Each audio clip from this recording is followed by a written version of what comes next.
This poem is called When Love Survives. I receive the love that I am through heartache, through pain, through hardship, loss, and trauma. I still chose love. Love is what I am. Even as the pieces of me shattered, I clung to an identity that was never mine. A single phrase followed me, haunted me. You are not enough. And I believed that lie. It was only a shadow, a figment of imagination, yet a fight I was forced to reckon with. The battle for worth against what had already been written within. For the treasure I sought was never lost, only buried deep, hidden in the soil of my being, waiting for the right season, the right light, the right time to bloom. A bloom born not of loss, but of the treasures I was always meant to keep. My heart believes in good because I see it, in beauty manifested into form, in the divine expression of love, shining in the eyes of others. I see light, not just for what was, but for what could be. I see beauty inside of everyone because that is what's inside of me in true form. I believe in love deeply. Even when the world withheld proof, even when suffering was all I knew, that suffering became soil, breaking me open, releasing what God had hidden inside. But still, this suffering hurts deeply. Muted, silenced, truth buried deep. I slipped into worlds of my own making, first in the mind, dreamscapes beyond time, then into form, creating what I saw inside, escaping the shadows of this world, vibrating at the frequency of love, yet carrying the shadow of pain. The painting told my story. The hands remembered love. The heart whispered, there is more than what was said of you. You just have to remember what's inside of you. I cling to faith.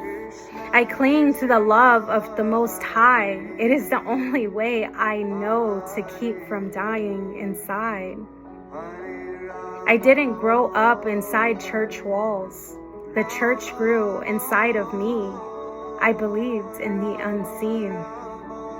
As a child, I dreamed of battles, demons chasing, shadows pressing, but angels stood beside me, arrows drawn, releasing lights, reminding me this was never mine to fight alone.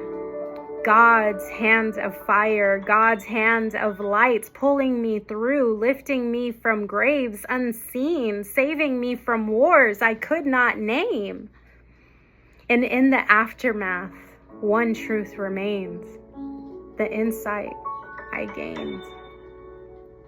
That even in the darkest fights, I was never fighting alone.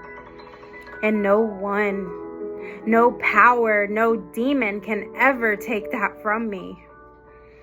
The abuse I never asked for was the fire that forged me. Fathers of this earthly world, different faces, same demons, stealing my worth, rejecting my form, convincing me I was never enough. Still, I clung to faith because faith was all I had in my darkest days. And faith was all I could trust, even in the moments I whispered maybe I should give up. But even in that whisper, God held me up. At 8 years old, A gun pressed to my head, words echoing. You're going to have one less daughter, are the words that he said. Tears soaking, trembling nights, my stepfather drunk, demons taking over his tongue. These demons have been after me ever since I was young. My real father betrayed the name itself, abused me in ways that broke me, scars etched into my body and carved into my being. And for a time, I carried those wounds as though they were me. So I searched for love, trying to become the example of what love should look like. To be seen, I overcompensated, overextended for people who never even cared. To be heard, I cried into silence, longing for someone, anyone, to truly be there. To be held the way a daughter should be, but it was only my own arms holding me. As tears streamed down like rivers onto my pillow. Yet even then, I knew I was embraced by forces unseen, by love unknown, by a presence greater than my own. What every child longs for from her father's hands was withheld from mine, and I could never understand. Why? Why could I not have this experience? Why was love denied to me in its purest form? But now I see. This absence, this ache was the fire that pressed me deeper into the remembrance of who I am and what has always dwelled inside of me. Up until now, I traded traumas like currency, seeking love where love could never live. Because earthly fathers could not love me the way love was meant to be. But now I see what was denied to me was only preparing me for who I was always meant to be. The consequences cut deep. I believed my trauma was me. A child too small to fight, a girl too broken to believe she was worthy. So I fought by becoming enough, co-creating with spirit, transmuting pain into love. The harder demons pressed, the tighter I clung to God, and the light that once saved me began to glow within, reminding me of truth. Especially in the darkest nights when no one else could rescue me. I have been persecuted, judged, and shamed because of the faith I carry and the choices I made. Because I refuse to bow to names. I listen to the message, not the messenger. That is not the same. Faith is not attachment. It is frequency.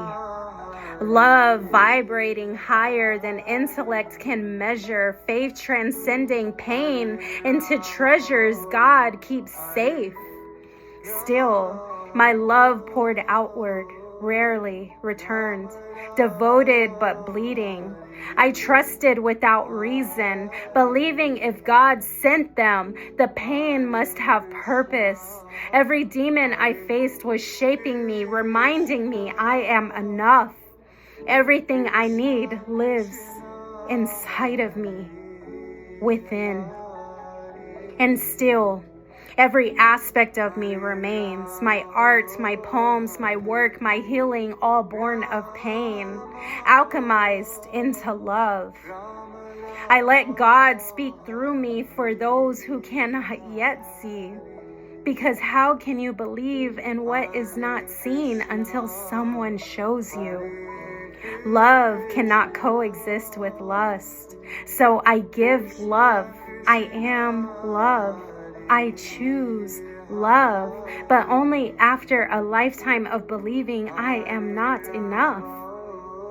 The egos keep us bound. Fear keeps us small. Anger blinds us with resentment. Pride builds illusions of wholeness. Lust wears the mask of love. And I mistook abuse for affection. Gluttony devours, yet always leaves us empty. Envy whispers lies, convincing us we are not enough. And I too believed it, jealous of my siblings who had a father who actually showed up. Greed clings to more, but never learns sufficiency. The root of suffering is lust. The root of happiness is love. To not know oneself is the deepest wound there is. But through experience, we come to know God and love. Love is the glue that holds all things together and makes things new. Divinity has no form. It is a force. It is a power. It is not bound by limits. It is love in its purest currents. A river without banks, a fire without walls. We give it form only because our minds are too small to hold the formless. So we live on fragments, 3% of consciousness, while the rest remains bound and tangled in ego. This is Arjuna on the battlefield. This is David facing Goliath. This is Aldous rising against Set. We follow messengers, but ignore the message. We study, we practice, we strive. But when pride clouds the way, lust sneaks back in disguise. And suddenly, it is all about I. The one who suffers most is the one who does not know the entity within he wrestles, because he does not know God. Lust is ego, me, mine. Love is compassion, you, us. The same energy split in polarity. One binds, one frees. Both reach beyond you and me. This is the current, the energy we keep. And yes, it is meant to penetrate deep. Where there is suffering, there is a root cause. Where there is a root cause, there is a remedy. And that remedy is the application of love. Love, the path that heals. Love, the path that frees consciousness from desire. And desire, that's the chain we all wrestle with.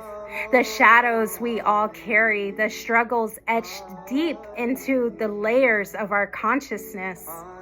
For all that exists is born of three: consciousness, matter, and energy.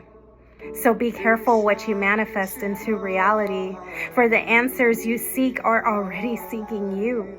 So stand in alignment, be rooted in truth, and call forth only the highest version of you. The law of attraction knows me by name. Once I believed I was broken. Now I know I am love. Once I drew the wounded, the half-healed, the healers unhealed. Those who sacrifice themselves like Christ did without tending their own wounds. Now, all of it is bound in love. In love, I am whole. In God, I am one.